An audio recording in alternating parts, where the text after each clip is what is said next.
Jadi, eh, saya akan coba menjelaskan tentang tugas dari kisi-kisi membuat soal pada mapel PAI sesuai dengan hasil eh, Zoom tadi. Jadi ini adalah file yang diberikan dari LPTK Uinsa. Pada file itu nomor 1 ini di sini. Di atas itu sudah diberi catatan sama ibu dosen tentang apa saja yang harus dilakukan. Yang perlu diingat adalah resume pada kolom resume modul itu harus berisi tentang resume yang diambil dari hasil analisis pada indikator yang menjadi pokok, bukan stimulus soal. Jadi yang perlu digarisbawahi itu adalah bukan stimulus soal. Jadi diambilnya dari sini nanti, tapi bukan stimulus soal. Terus pada rumusan soal terdiri dari stimulus soal, pokok soal yang dipisah dengan enter. Ini jangan lupa ya. Jadi setelah stimulus ada enter agar terpisah dengan keduanya. Jadi stimulus baru soal. Opsinya nanti ada 5 opsi A sampai E. Dengan syarat kalimat setiap opsi harus sama. Jangan sampai ada yang lebih pendek dan lebih panjang. Opsi jawaban ditulis di bawahnya dengan urutan A sampai E. Opsi jawabannya. Kunci jawabannya ditulis di bagian bawah. Itu yang perlu diingat. Pada yang pertama saya mencoba membuat analisis kisi-kisi dari indikator ini, indikator esensial. Dari ini ada 2 poin. Kalau kita lihat ada 2 poin yang bisa kita lihat pada indikator esensial. Poin yang pertama yang sebelum merah, disajikan deskripsi materi tentang pembentukan akhlakul karimah. Berarti ini adalah stimulus, ya, stimulus soalnya ini. Sebelum yang merah itu adalah stimulus soal. Jadi resume modul tentang ini, tentang akhlakul karimah. Ini berisi di sini.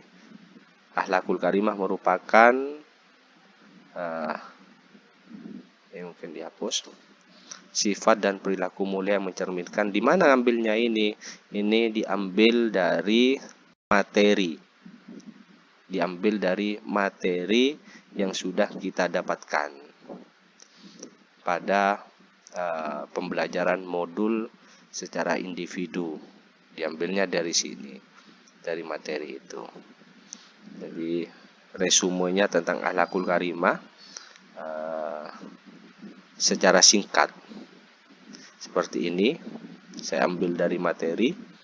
Nanti soalnya, rumusan soalnya itu yang pertama adalah stimulus. Stimulus di sini, ini materinya tentang akhlakul karimah. Jadi stimulusnya seperti ini. Akhlak karimah dalam pembelajaran pendidikan agama Islam sangat penting untuk memastikan ajaran Islam tidak hanya dipahami secara teoritis, tetapi juga diterapkan dalam kehidupan sehari-hari yang sesuai dengan kearifan lokal. Ini stimulusnya.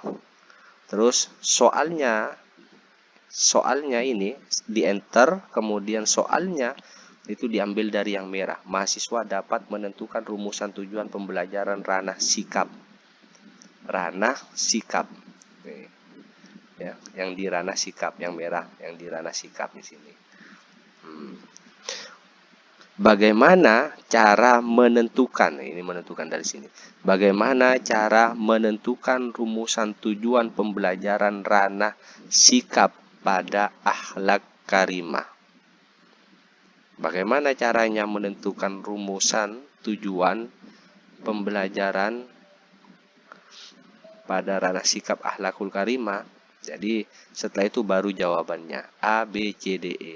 Dapat mengintegrasikan dengan nilai-nilai budaya lokal. Karena di sini kan tentang akhlakul karimah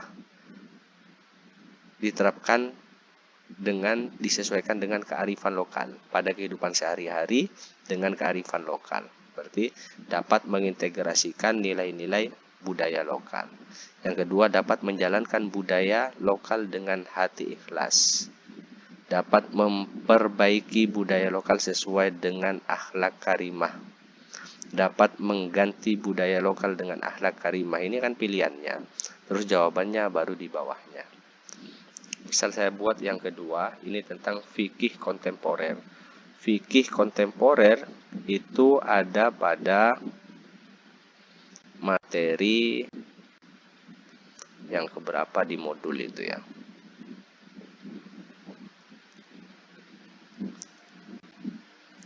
Fikih kontemporer. Coba kita lihat itu ada di modul berapa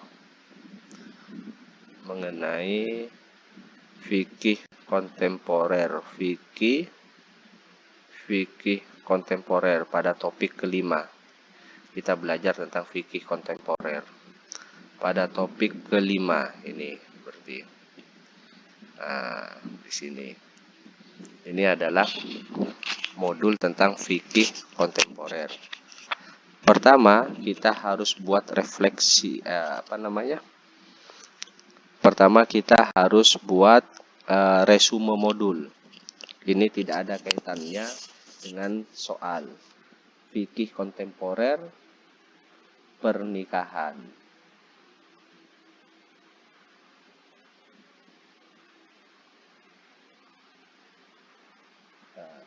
Pembelajaran ranah pengetahuan. Berarti fikih kontemporer pernikahan.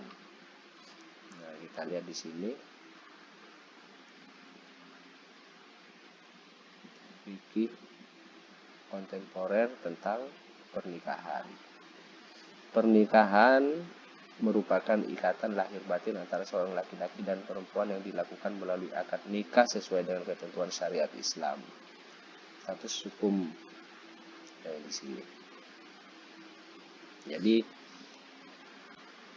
bisa kita tulis, bisa juga kita ambil dari kesimpulan dalam topik pernikahan monogami.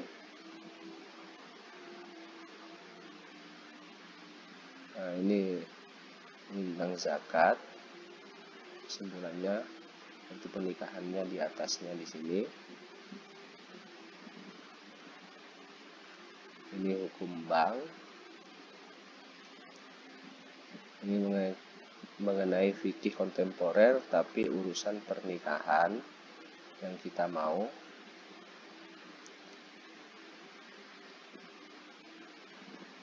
Nah, ini tentang pernikahan.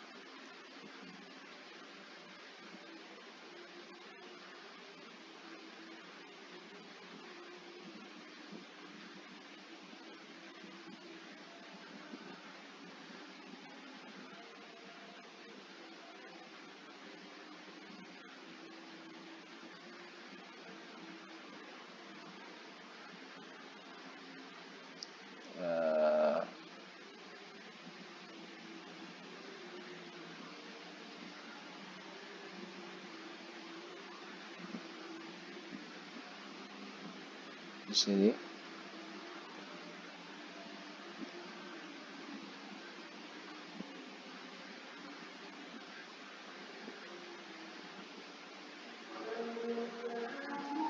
perkawinan, pernikahan adalah perjanjian suci seorang laki-laki dan perempuan.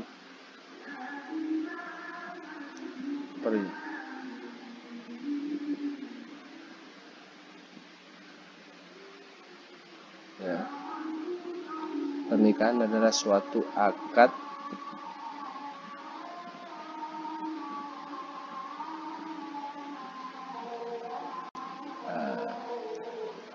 mungkin bisa diambil dari atas di sini.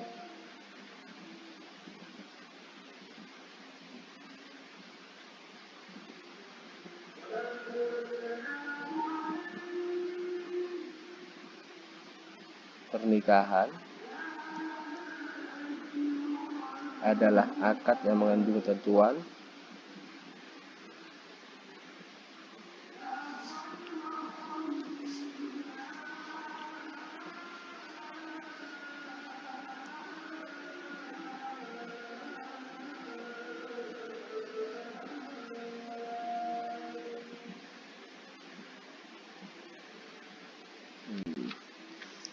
Jadi pada resume modul mungkin bisa kita ketik pernikahan merupakan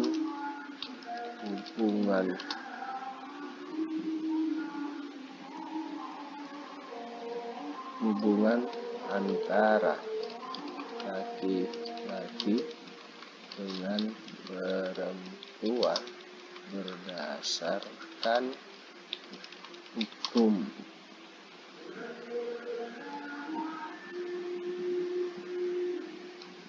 Merupakan jalinan berdasarkan hukum Islam yang telah diatur dalam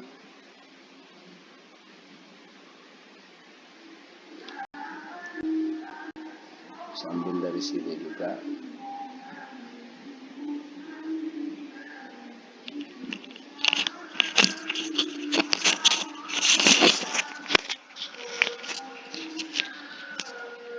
benar.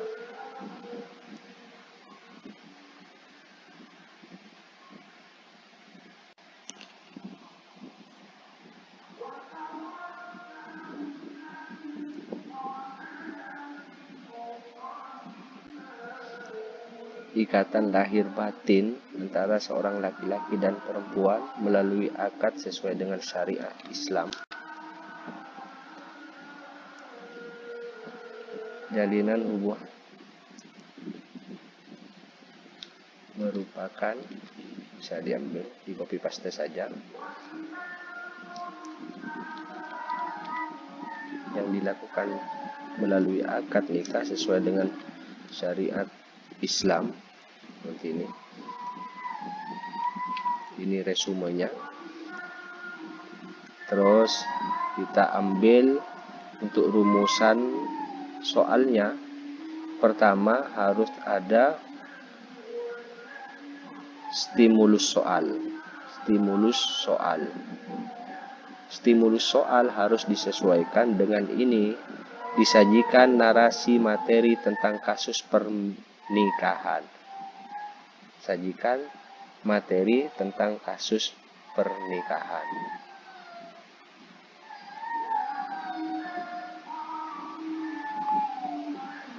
Nanti di bawahnya, mahasiswa dapat menentukan rumusan tujuan pembelajaran ranah pengetahuan yang paling sesuai.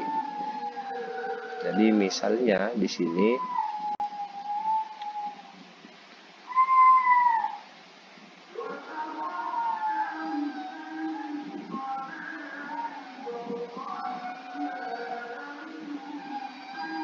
kita ambil di sini menjelaskan bagaimana hukum nikah jika melihat dari segi wajib. Orang yang wajib menikah adalah orang yang mampu, sanggup untuk menikah, sedangkan ia khawatir terhadap dirinya akan melakukan perbuatan yang terlarang. Sunnah, jika dia mempunyai kesanggupan untuk menikah dan sanggup juga memelihara kemungkinan melakukan perbuatan yang dilarang, dari melakukan perbuatan yang dilarang. Makruh bagi yang menikah adalah orang yang tidak mempunyai kesanggupan untuk menikah. Orang yang tidak mempunyai kesanggupan untuk menikah. Menikah bagi orang yang tidak punya kesanggupan untuk menikah. Jadi misalnya ada kasus Dani merupakan seorang pria yang mempunyai penghasilan di atas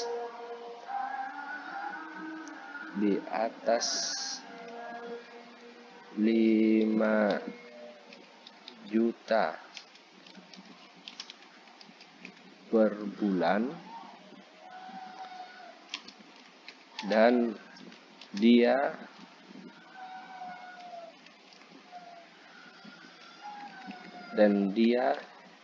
juga memiliki tubuh yang sehat dan bugar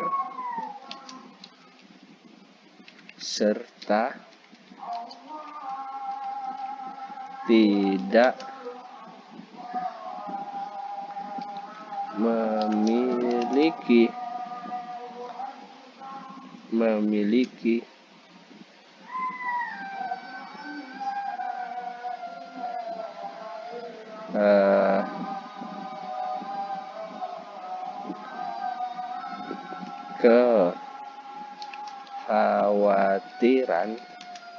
kekhawatiran untuk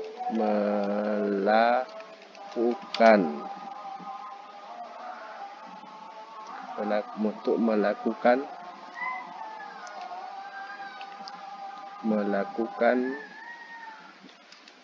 zina terhadap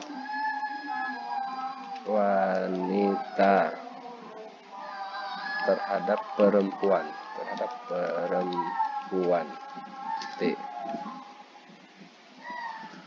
Misalnya ada kasus seperti ini. Dani merupakan seorang pria yang mempunyai penghasilan di atas 5 juta per bulan dan dia juga memiliki tubuh yang sehat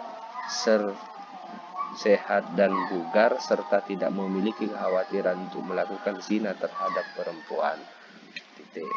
Enter, kemudian enter lagi untuk memisahkan pertanyaannya. Di sini pertanyaannya ini menentukan rumusan tujuan ranah pengetahuan yang paling sesuai.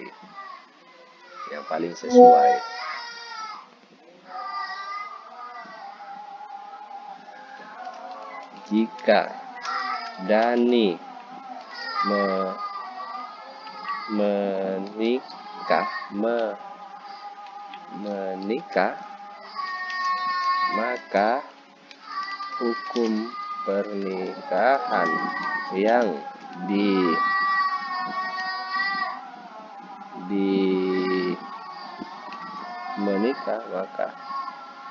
pernikahan yang dilaksanakan olehnya adalah titik. Jawabannya A.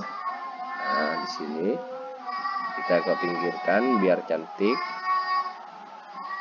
A. Karena di sini berikut hukum menikah. Jika dari keadaan orang yang menikah, dari keadaan hukum pernikahan menikah ada wajib, sunnah, makruh, haram. Wajib, sunnah, makruh, haram, mubah, karena harus sampai E. Kemudian jawaban apa jawabannya? Karena ini Dani ini dari segi penghasilan mencukupi 5 juta per bulan dan dia juga tidak memiliki kekhawatiran, berarti kita lihat jawabannya di sini. Orang yang baginya menikah adalah sunnah jika ia mempunyai kesanggupan untuk menikah dan sanggup juga memelihara diri dari kemungkinan perbuatan yang dilarang. Ini berarti hukumnya sunnah. Maka kunci jawabannya adalah sunnah B. Seperti itu mungkin yang bisa saya contohkan sementara. Mudah-mudahan bisa memberi manfaat kepada teman-teman bagaimana cara merumuskan kisi pelajaran PPG pada tugas yang saat ini kita kerjakan bersama. Terima kasih. Assalamualaikum warahmatullahi wabarakatuh.